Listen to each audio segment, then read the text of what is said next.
Good evening, everybody. Welcome to Rivalz Race Chat every Tuesday as we meet here to chat about our favorite thing in the world, going in circles. For the most part, we go in circles. Sometimes we go other directions. Adam, how you doing today? I'm good. I'm good. How are you? Well, I was thinking last night, most people don't realize that they can't pinpoint that one moment when they realize they're over the hill. And for me, I can tell you it was September 22nd, 2022 at Delaware Speedway. I stepped out of that Oh, trailer, I threw up my back, and I've never been the same since. I walk around like I aged 30 years in one step. And look, even since the season's over, I got to go to the doctor and I need glasses because I can't see my phone without glasses anymore. So it's going to be an official deal. But your health is going well. I don't know if we're supposed to talk about progress, but you're on the right path. yeah, And we're I going better in the get right eating some direction. hot dogs. You're going to have to eat some hot dogs, hopefully. Clinton, I'm one to admit when I'm wrong. I was going to go until opening night next year without weighing myself and just follow a program and feel good. And I got doubting whether I was making progress. So I climbed on a scale on the weekend. So I'm glad I did, though, because we are making progress. But Dave Hunsinger and I were neck and neck. We're basically the same percentage of weight down so far with a long way to go. Awesome. Keep it up. We'll follow that as we get ready to go. We have the Ush Weekend Banquet Friday night. We are planning on live streaming that here live on GeForce TV. So you guys watched all the action all year. Tune in and watch us give away $100,000 in cash on the weekend to all our drivers. And I was actually a bit stunned when I noticed the number. I was like, yeesh. But that's great. We're having a great deal. We're also going to welcome the Knights of Thunder and Action Sprinter champions as well. So excited about that. We're having a new segment though, Adam. Instead of trivia now, we're gonna try something different here with our quick friends. We're gonna try and spark the chat. So here's a couple things that come across our desk that we thought was kind of cool. We know Weekend just got resurfaced, but Can-Am is getting new clay too, so we'll show a picture of that post. That's going on. Can-Am is getting resurfaced, which is exciting for all those drivers up there. And I believe Jeremy Cork, we know his reputation for taking care of the surfaces in that part of the country for the modified crew. So why that affects us around here, Crate Sprints. Our guys race there and they're a partner in that. So great to see them get a new surface. Any comments on that, Adam? I've always enjoyed Can-Am Speedway, Clint. Fast place. I found the racing is always pretty good. Good atmosphere up there. So the Bartletts they've got a good product up there and a good following in that part of New York. Yeah, they picked up the Crate Sprints through the toughest time and are working through it. And glad to see that happen. They're a good sister track. I kind of paired up like Merrittville, Ransomville. They're across the border from each other, but they share a lot of the same race teams and a lot of the same drivers. So great to see that going on.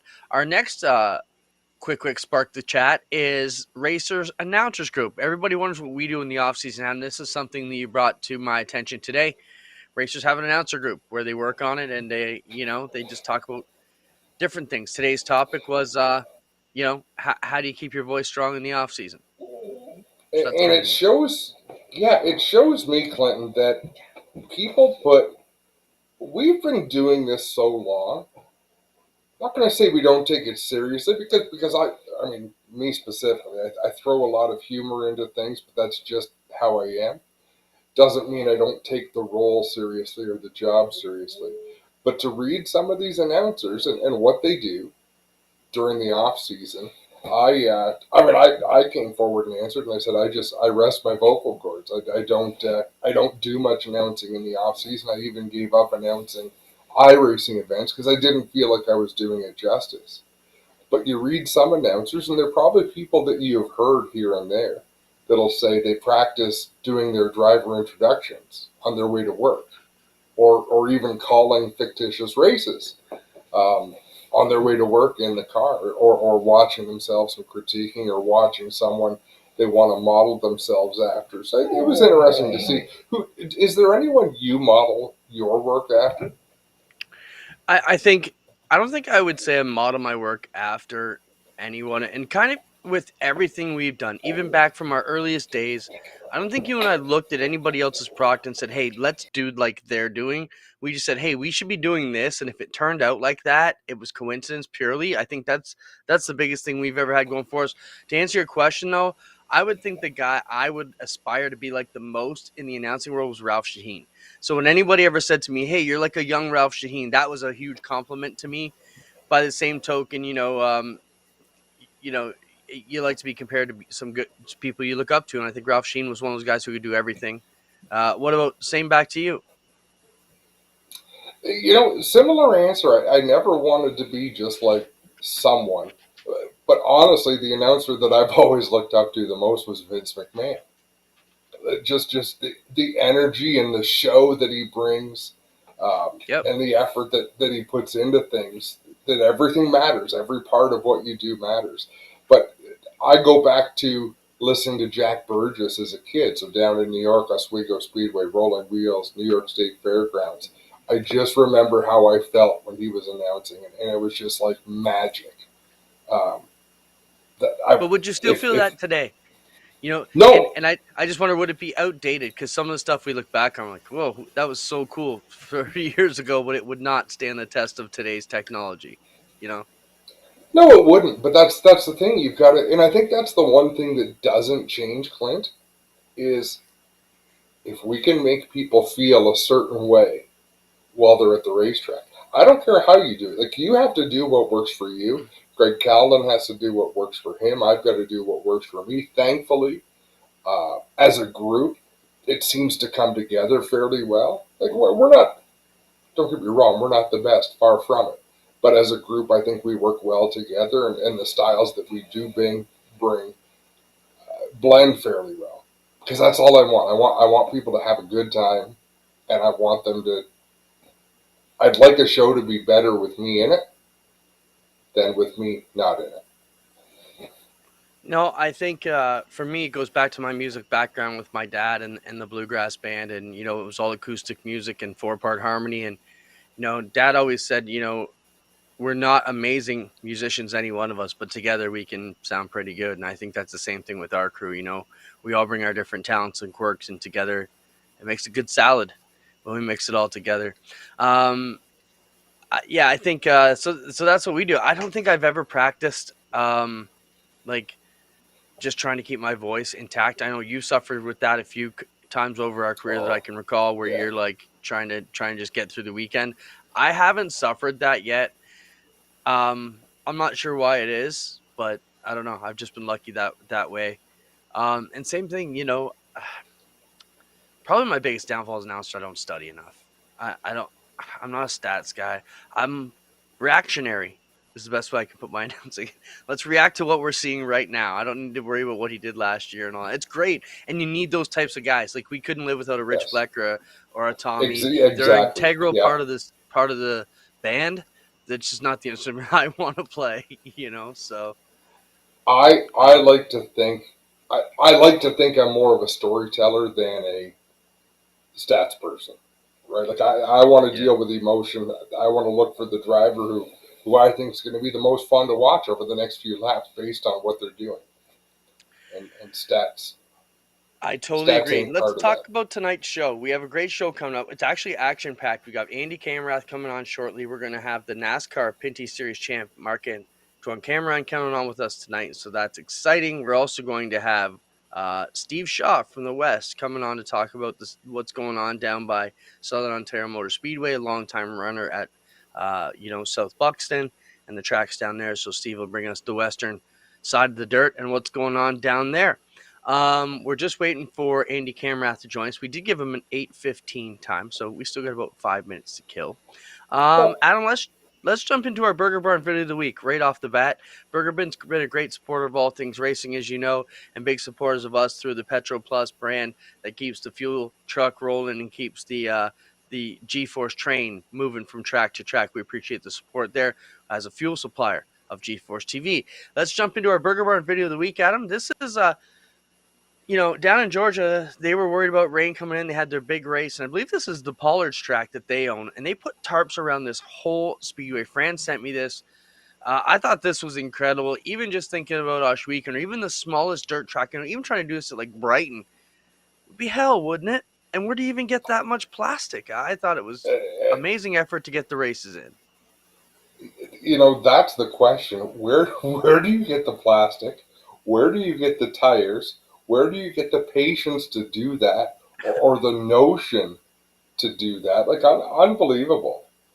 It's old vinyl banners. I mean, we throw away 30 of them a year, so it makes sense. And if those are oversized ones too, so they can cover a lot of ground. But wow, what an effort! So then they go getting into the racing, and Adam, it doesn't work out. The weather still comes. They still have to do some work. Show what they do next, Spencer, to get the track in order.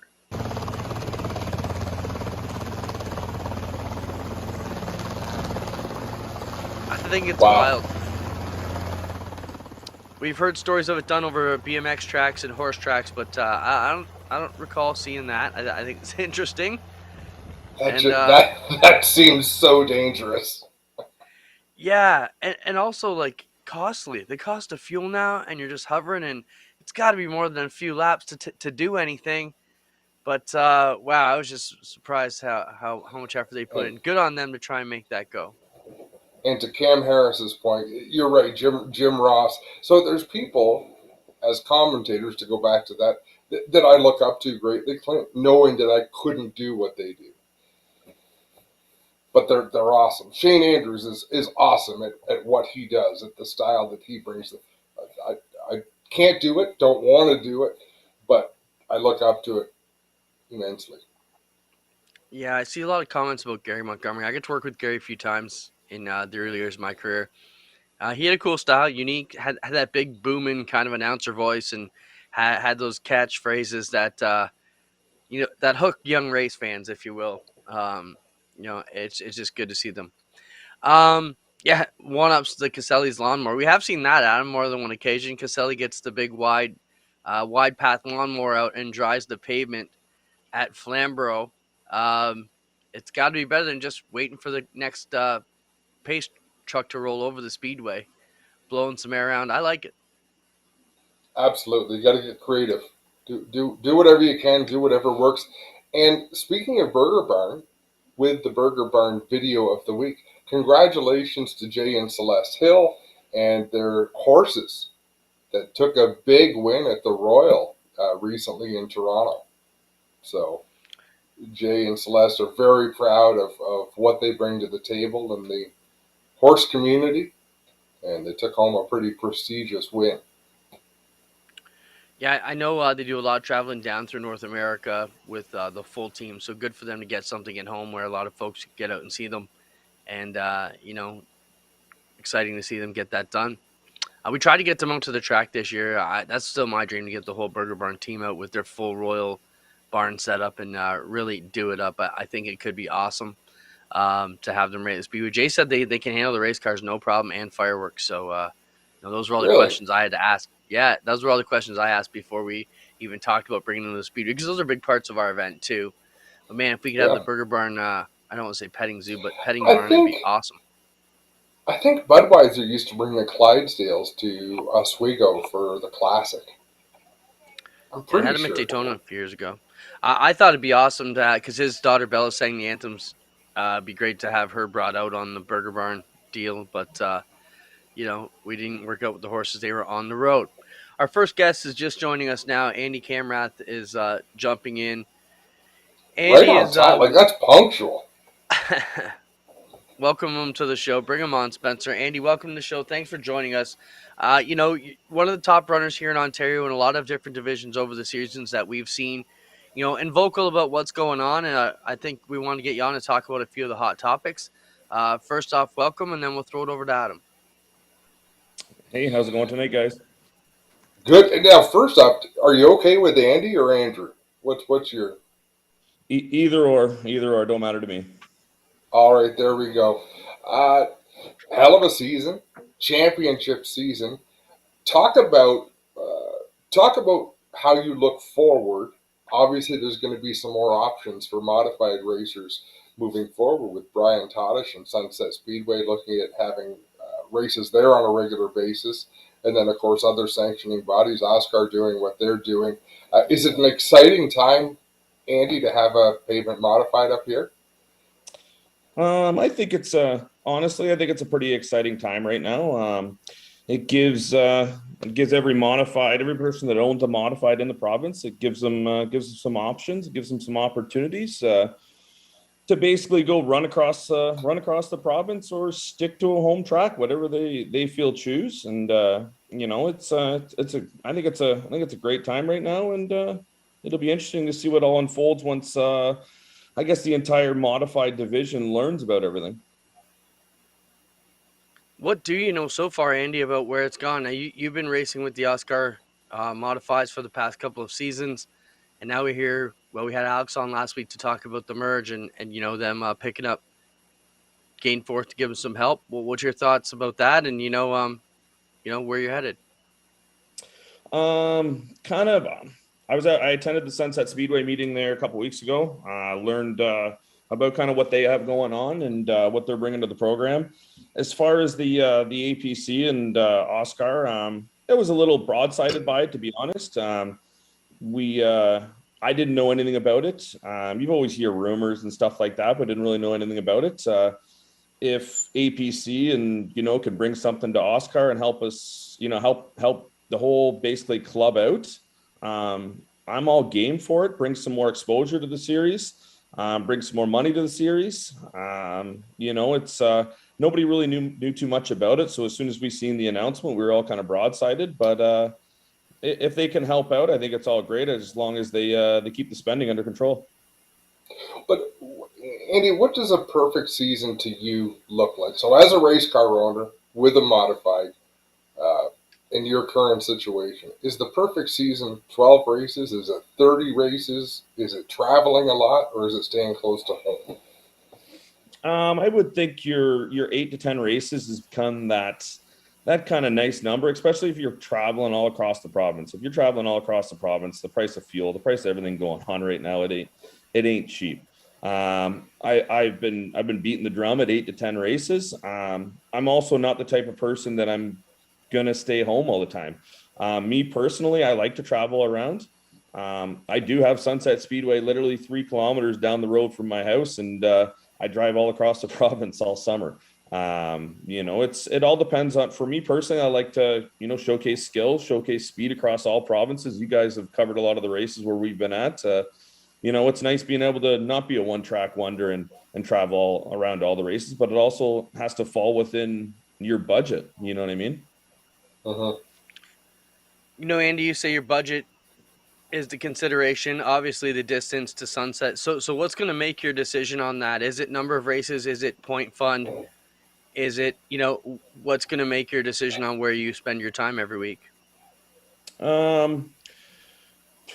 I think what's going to make my decision on my end of things, it's going to be communication on a lot of things. It's going to be obviously a rule book. It's going to be rules that stay consistent, and obviously keeping the cost down. I think kind of my plan right now is we're not staying in one place. I can tell you that right now. I've never cut my teeth staying in one place. I'm not staying in one place in 2023. I can tell you that. But to me, I think APC's got to bring something serious to the table for a lot of the Oscar drivers and stuff like that, and actually paint the picture and paint the road of what actually is going to happen, because nobody knows what's going to happen right now. I've been down the APC road. I've ran on the tour. I know the costs associated with it, with spec fuel, with spec shocks, with all that stuff. Like I said, as long as the spending's kept under control and the rule book stays relatively the same, I have no problem running the Oscar tour as well. Now, obviously, I didn't go to the meeting at Sunset Speedway, but I know in a text conversation I had with Brian Todish, I've never heard him so positive on the direction of things. Like he seemed genuinely excited with where things are going. We had one of our viewers, just bring in a question. It's the first thing that popped into a lot of our minds was, man, it didn't go so well for super late model racing. I know it's different promoter, but is there concern about that it could fracture the class, or do you think this strengthens the class moving forward, Andy? Personally, I think it strengthens the class a little bit. I know though there's been a lot of talk about super late model racing, what happened with super late model racing, and I don't think that's a fair shake to put that all on Sunset Speedway.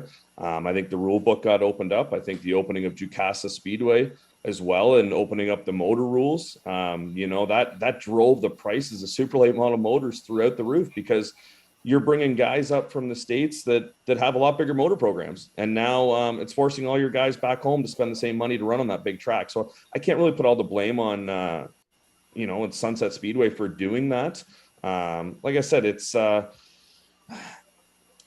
they just got to keep everything under control. I think this is going to strengthen some things. I think it's going to give some guys some opportunities. There's 40 plus modifieds running across or in Ontario right now.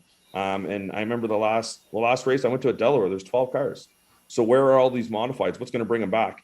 As well as, I keep my ear to the ground on some things. I hear some guys that just still can't afford the big super late model, budget, and they're turning some cars back into modified. So that's always a positive as well. Andy, my question for you is, I've actually got a couple of them. One was, what's the biggest thing they need to keep under control? In at least 3 times here during this conversation, you said as long as they keep things cost effective. What are we worried about getting out of hand with the modifieds? Like I said, rules. Anytime you change rules, it costs everybody money. Everybody knows that. I've been involved in the modified, the Oscar modifieds since 2019, and a lot of the things that I hear are rules based on a vision and stuff like that. Well, they can't be based off a vision. They need to be based off facts, and they need to be based off actual things. We save a little bit of money by not having to, buying spec fuel for race cars. That costs everybody a lot of money. Buying spec shocks, that costs everybody a lot of money. Stuff like that, it's not cheap. If they lay some groundwork and actually, like I said, lay some groundwork of cost saving things, I think it'll be great of keeping things under control. But it's just, everything seems to be going pretty good in the modifieds right now. You have a good mix of what's going on. You have a good mix of motor packages. You have a good mix of everything. It's just they got to be an open book, and it's got to have real conversations in order to, like I said, keep things under control. Because anytime you change things, it costs people money. Andy, how much better? We've watched you race at a lot of places. I'm trying to think of a time when I watched you race that you didn't win. It seems to me that by and large, when the 35 is in the race, you're driving to the front. Mm-hmm. What would someone have to invest? Now, you're a great race car driver. You've got good equipment. If I wanted to build a car that was similar to yours, or even if I wanted to go out and buy a car that was similar to yours, what sort of budget are people looking at to put together a competitive modified?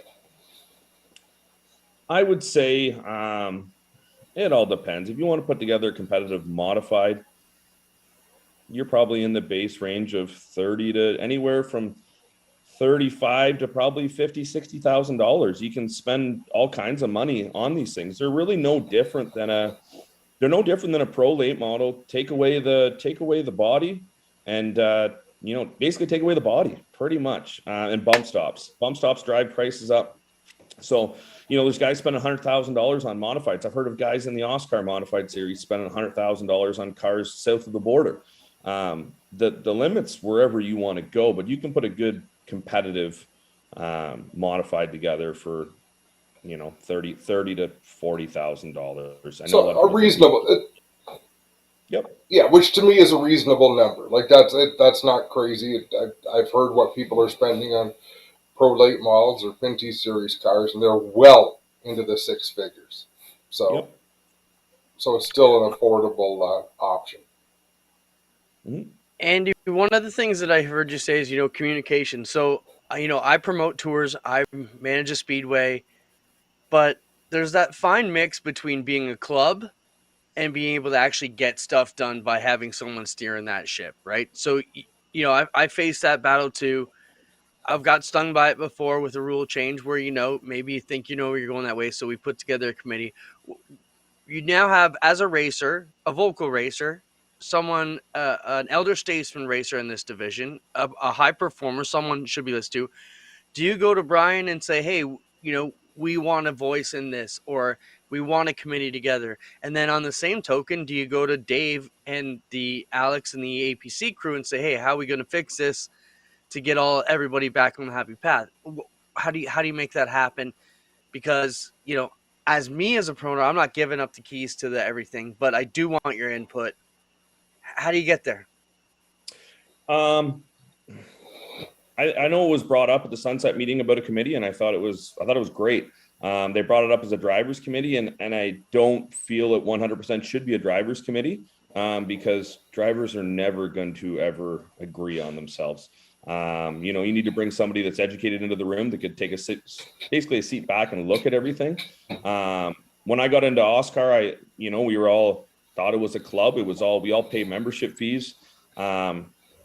I've sent emails out that have basically become unanswered, and that's where I always say the communication is the best part. I'm not just paint me a direction. We all have tons of money invested in these race cars, and just you guys got to, as promoters and track owners, they got to paint a picture for us of what the direction is going to look like, 1, 2, 3 years down the road, as we got, like I said, 30, 40, $50,000 invested.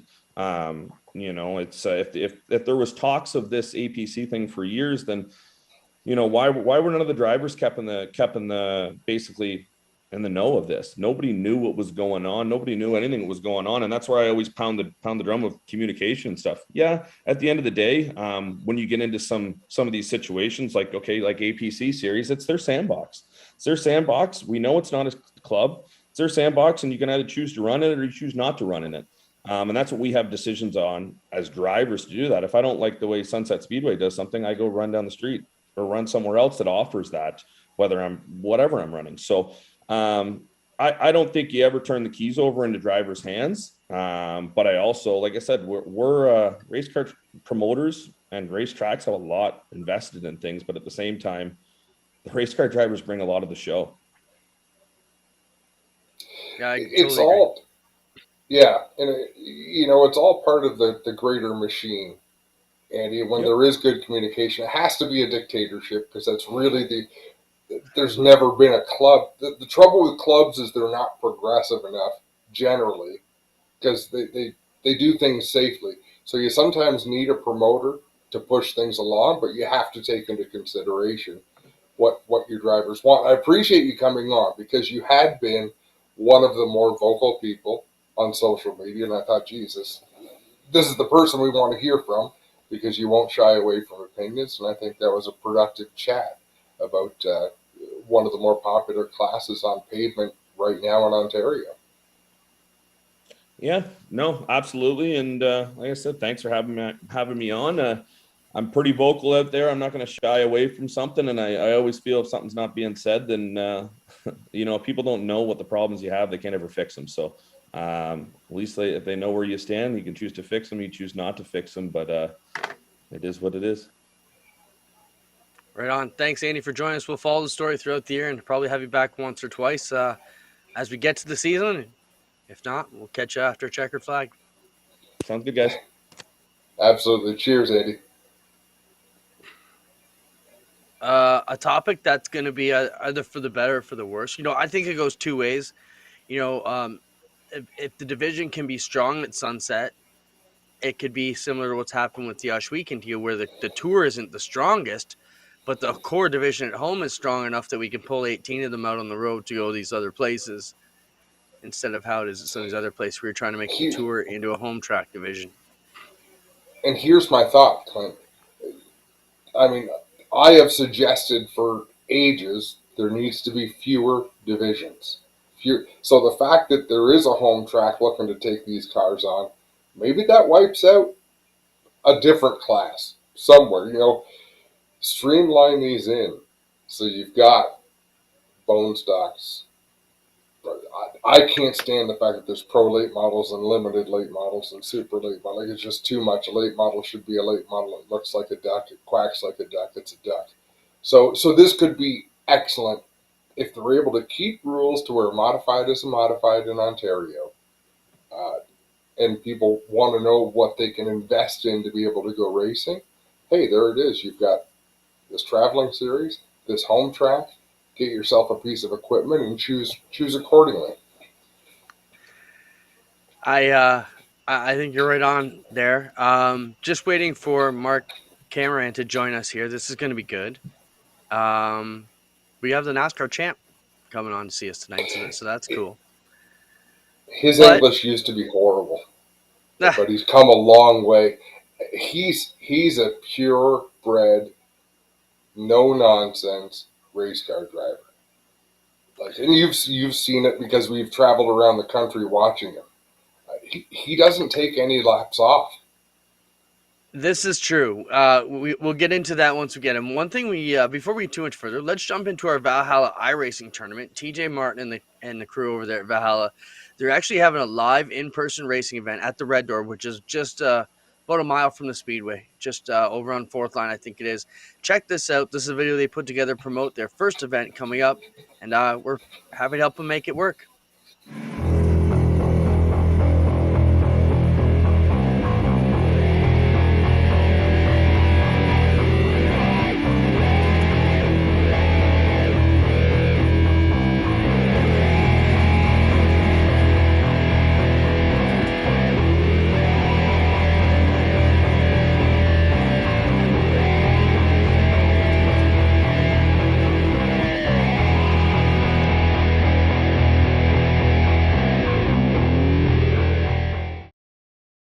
Z500.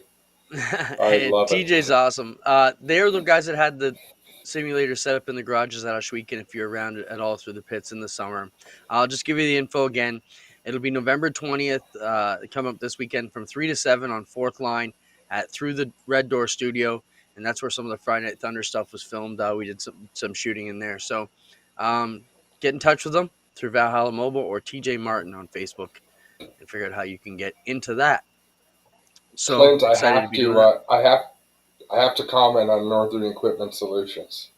Sure. Coming from a dirt guy with his big blocks, small blocks, and crates, Clint will back me up on this. 20 years ago, we're a Super Dirt Week doing a talk show down there, and I was beating the drum then.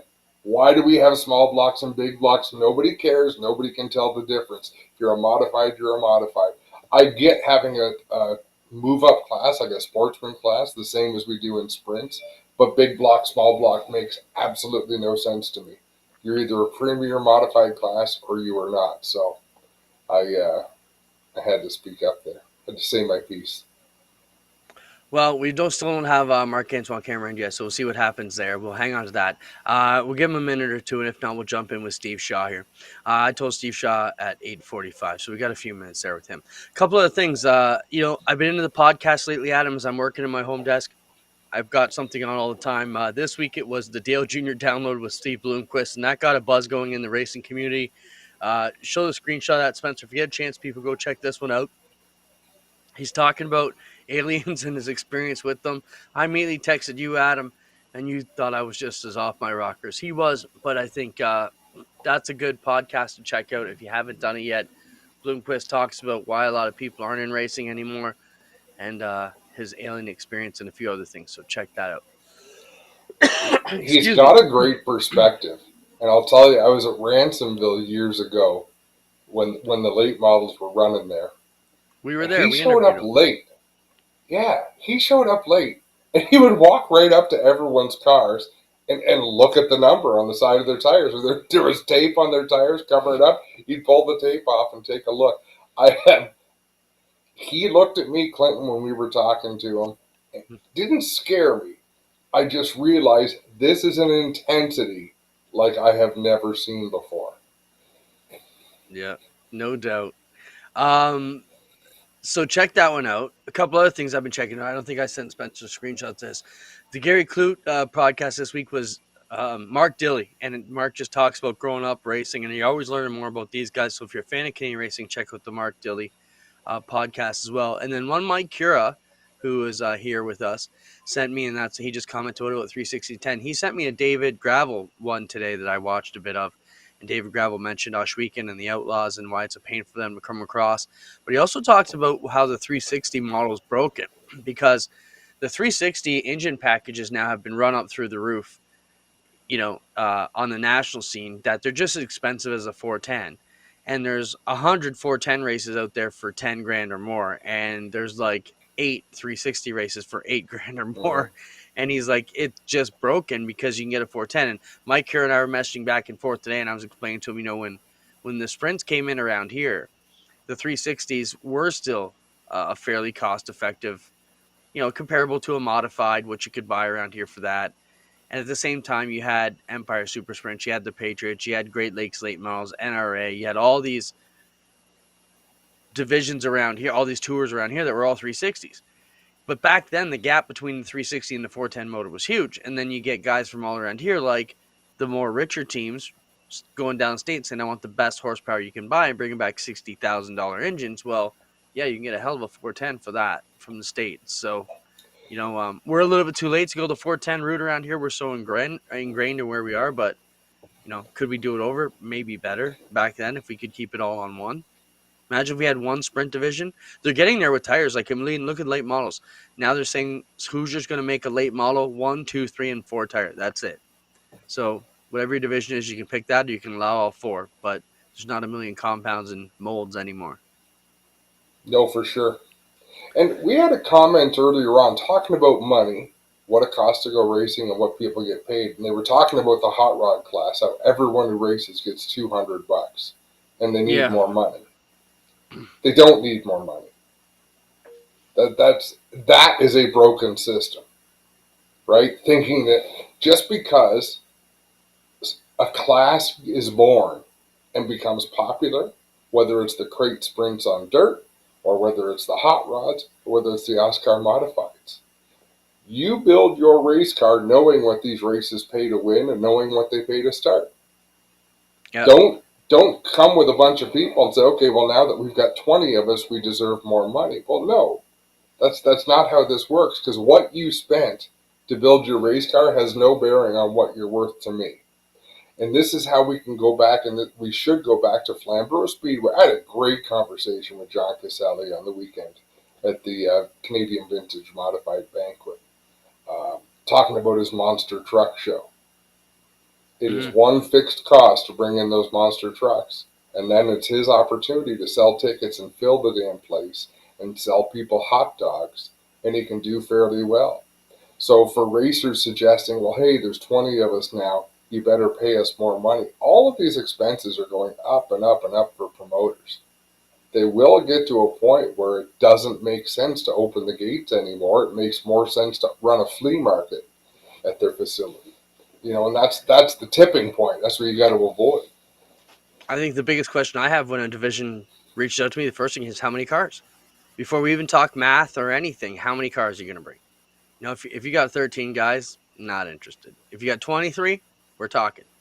But that's just where we're at.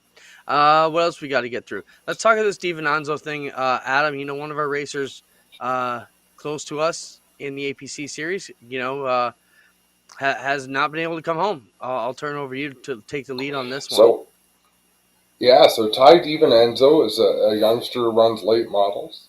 The team is self-funded by his dad, Rob DiVincenzo. And if you've been following the news, Rob was a pilot on a flight that went to the Dominican Republic. They were packed up to come home, and someone on the crew found cocaine on the plane. They reported it to authorities. There was a lot of cocaine on the airplane. And authorities in the Dominican arrested everybody. And they've been in Dominican jail. For the last number of months, they've been in a hotel in the Dominican, but they were in a jail. It was a horrifying experience. And if you watch the news, you've seen it. Are they home yet? They were recently released. I don't think Rob DiVincenzo is home yet, but they've been released. But a very trying situation. There will definitely be a movie made about this situation, I'm sure. But it'll be great for Ty DiVincenzo and his family to have their dad, Rob, back. And it'll be great to hopefully see Tyler on the racetrack again next year, because without his dad, he was sidelined. It was great to see him out doing a little bit of racing. Fine young man. And happy to hear that his dad and the rest of the crew have been released. But that was just a screenshot. It's been all over the place. Death threats, like there were some crazy things that happened to them. So if you get a chance to read up on that story and look at it, it is wild stuff. And from all the reports I've seen, a broken system in the Dominican Republic. Corrupt. All those islands are scary down there. Not sure what's up with the champ, Adam. We may have to try again with him. You set that up. Any word? Were you able to get in touch with him at all? Let's bring on Steve Shaw now. We'll get Steve Shaw on if he's hanging around to talk to us about what's been going on at Oh, former South Buxton. he says he didn't get the email, Clint. Did you get it? I sent it to you too. Uh, Yeah, 7:32 was sent. I'll try it again. All right, Steve, welcome to the show, bud. How you doing? Doing good, thanks. You watch us weekly. I know that because you comment to us quite frequently, and we appreciate that. Um, what's the word down there at Southern Ontario Motor Speedway these days, and in your neck of the woods? Uh, Next weekend we have our award ceremony and our first drivers meeting for the 2023 season. He's just about got the grandstands finished up. I think he's got to put some support braces underneath them, a few more. He's got quite a bit in there right now. And things are go ahead for next year. Now, this is with Henry still at the helm, is it? Because he told us a while ago he wasn't going to run a racetrack anymore. I believe that we heard him say, but he's back in the game. Is that what's happening? 100%. He's pretty down when that happened. Made sure that we all got our championship night in, and he probably lost a lot of money doing that, but he got us all out there for one more night to finish the season off.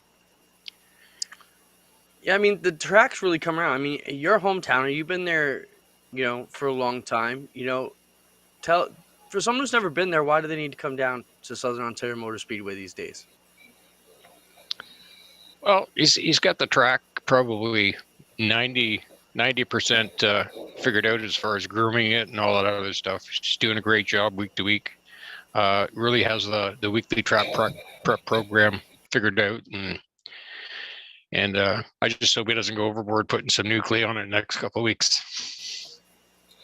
Steve, how exciting was it to go out there and race a couple of times in the last year or two where I saw the crowds were standing room only? Like it was a phenomenal atmosphere. There was people everywhere.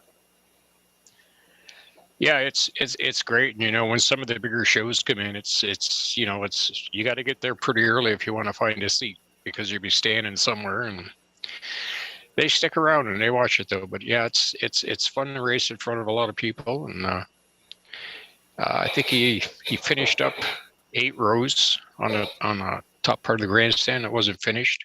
Ran out of material for the last 2, so he just scrapped that idea. It'd be 4 or 5 months before that material would come in, and he's got to have it done in a certain amount of time with all the permits and the city breathing down his neck. That's one thing out of all the situations that Henry's gone through these past few years, the rebuild, all this stuff. He has the crowds that any of us promoters on Ontario, whether you're on the pavement or dirt, would kill for. I mean, the crowd there is unbelievable. I remember we were there with Ryan, our rookie crew guy, and he says, all these people paid to get in, paid $20. I said, yeah, but from there to there, they all paid 40. He was like, oh my goodness. He couldn't believe how many people were there. It's really come a long way. Now, let's switch gears to the Thunderstocks.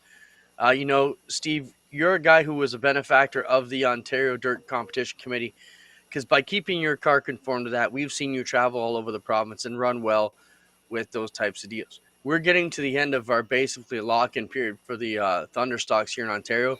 Any rule changes, anything you think as a veteran that we need, and a car builder, I must say as well, anything you think needs to be addressed or worked on?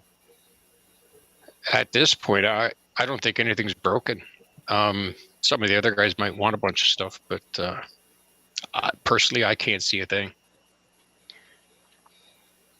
What track produces the best racers, Steve? So when you travel, whether it's Brighton, Humberstone, Merrittville, Ashweekon, where do you find it the toughest to contend?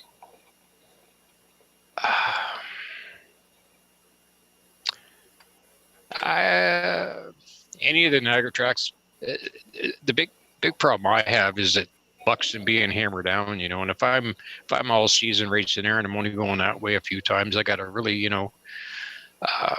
it's me. It's not the car. It's, I got to just ease up a bit, back your corner up, just driving in a little straighter, and try not to go fast too soon. Steve, talk about how building these cars is starting to develop down there. I see you build a couple more cars each year. Do we have new blood coming into the division down there? I think I've got 3 new guys coming in, and Go Fast. He's getting a chassis. Hopefully, have that done in the next month. He's really come around. He's there, and then it's like the car just fades away on him. So we're hoping this will be put him, get him up front and keep him up front a little longer. How many cars can you build in one off season? Well, I got 7 to do right now, so I'm pretty much booked till mid-March. So is this a full-time gig for you, Steve, or are you doing other things with your time? No, I'm just doing this, and then in the summer we're doing repairs and setup. How long has that been the case, Steve? 2 years now. Oh, good for you. Yeah. Now it pays the bills. vocal. You're always vocal in our messages, and if we miss something, what are we missing today? What do we got to talk about? What's the hot topic that you're going to get off here and be like, damn, I wanted to talk about that?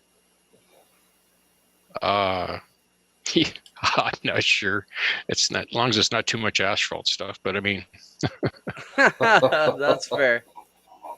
Hey, don't you have a kid running on the pavement?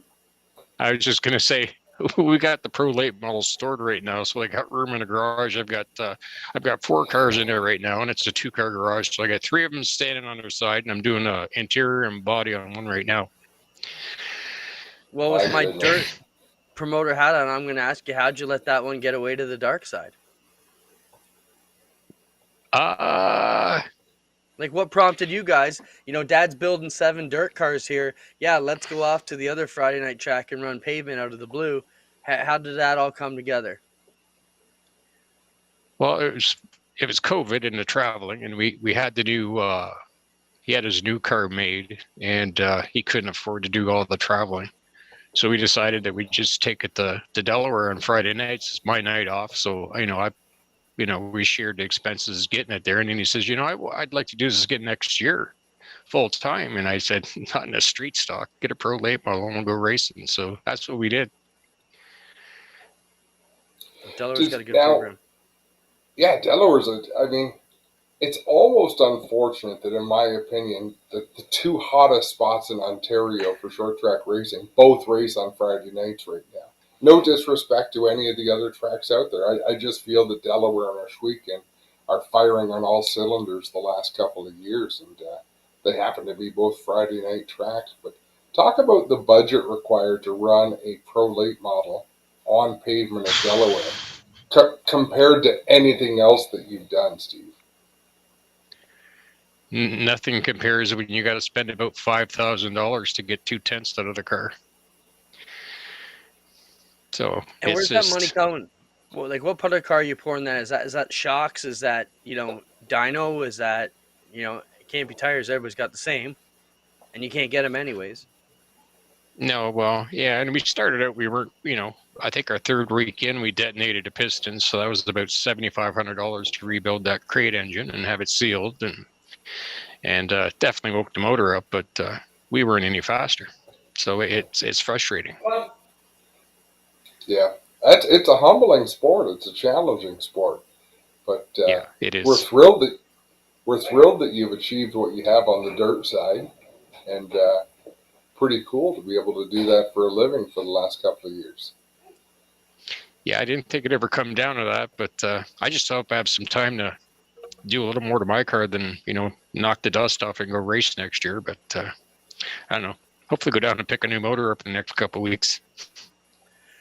I mean, we appreciate you, Steve, coming down, because you're kind of the guy that we always look to as our example of why this common rules are working, because a guy like you from so far away can race bright and have a good showing, come down to Merrittville and be a top contender. And, When we get you guys to come down our way, and then we get, Justin Ramsey coming from Brighton and a couple of those guys, and then we throw them in with the Niagara guys, man, what a hell of a show the fans are getting.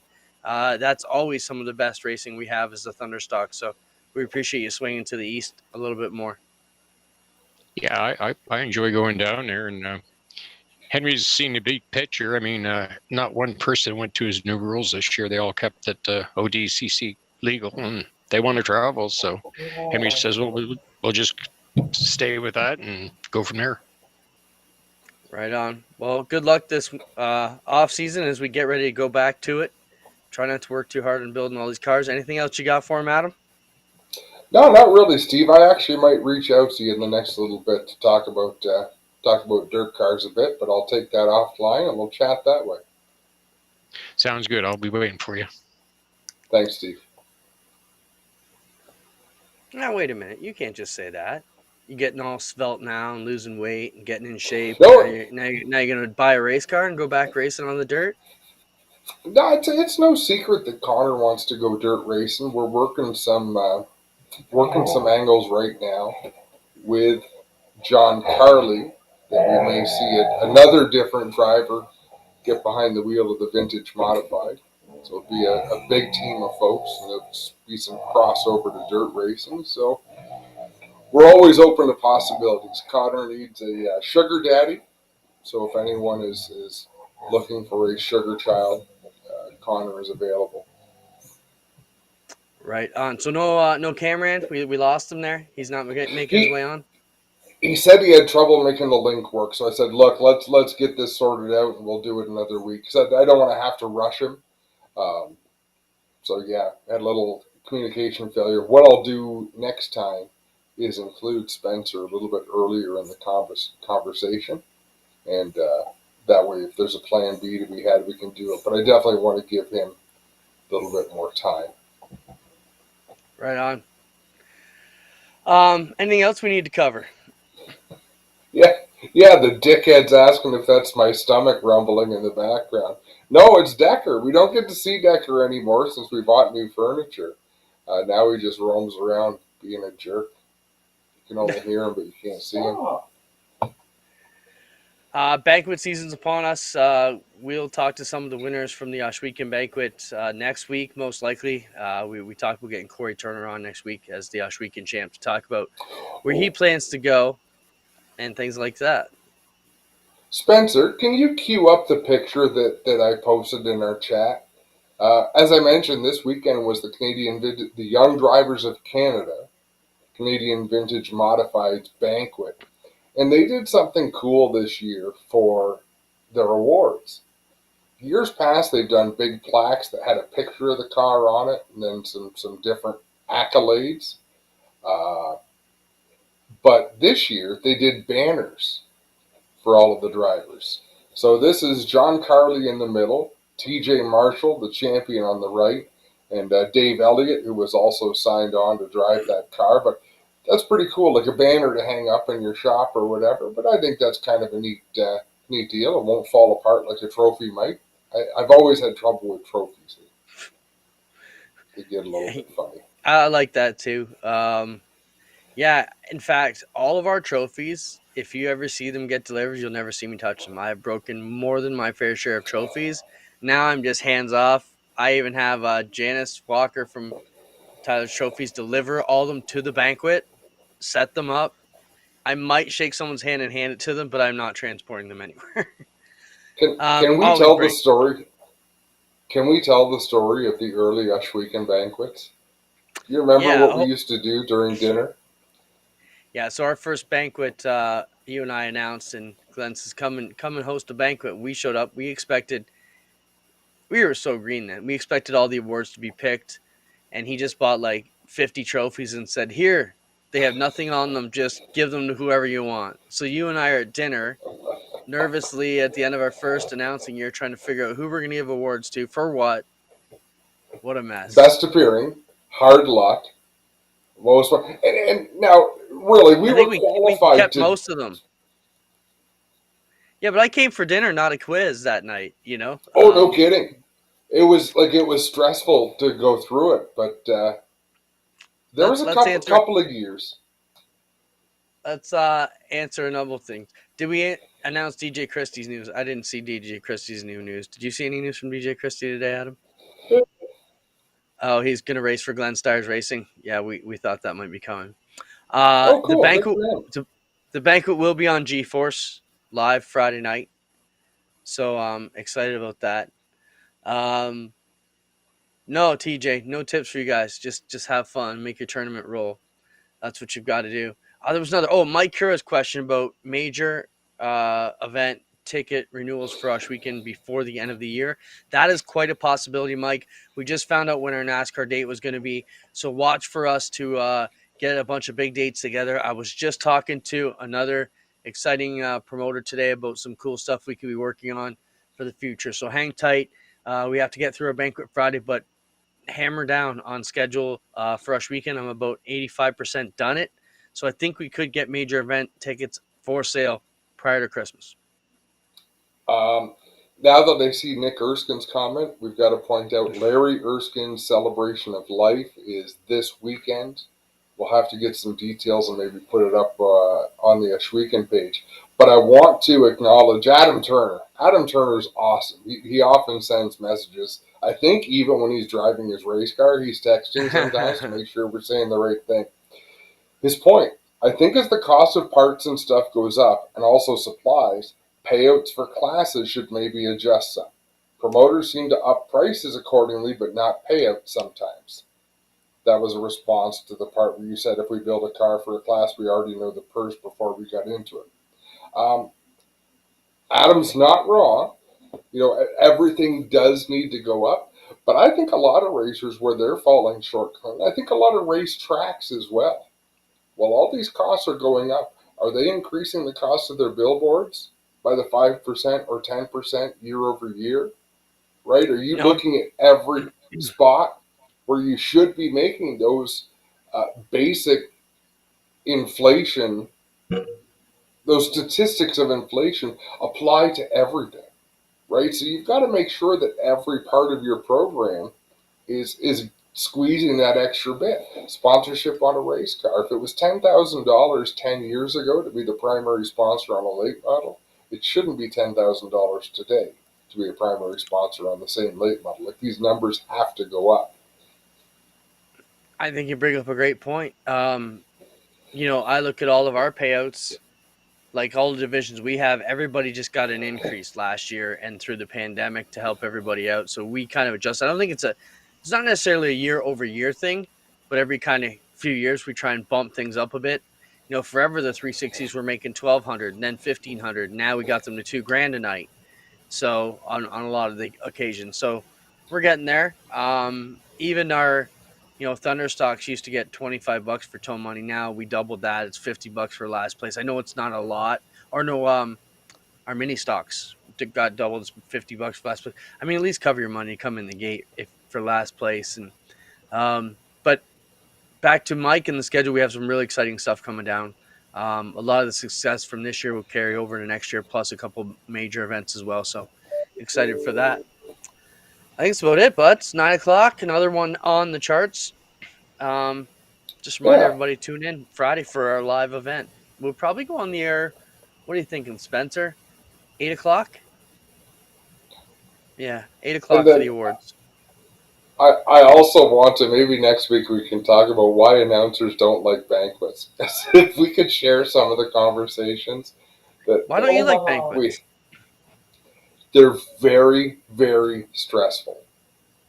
Yes. As as announcers, we talk through a window.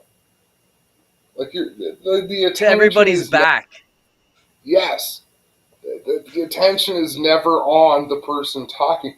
This is different. Now everyone is facing you. It's not easy. It's like being the designated driver, Clint. Everyone's having a good time, getting drunk and carried away. I hosted the Vintage Modified banquet Saturday night. I've emceed those banquets. It'd been a long time, but 20 years ago, I met my wife. 24 years ago at the Vintage Modified banquet, I was the MC. This is the first time I've hosted that banquet when I didn't have to carry her out of the room in a drunken heat. So some things change over time. Right on. We appreciate all you guys for hanging out with us and gals too. It's always great when we can get together in the off season. We have a bunch more months to get through, but before we know it, we'll be back at it. Join us Friday. And if you can't, we'll see you around. Don't forget all the other great programming going on here on GeForce TV to help get you through the winter months. Thanks for being here. Thanks, Adam, for hanging out. Yeah, good show. This is our weekly therapy. Whether we like it or not, we're going to come do it. True. Have a good one, guys. Talk to you later.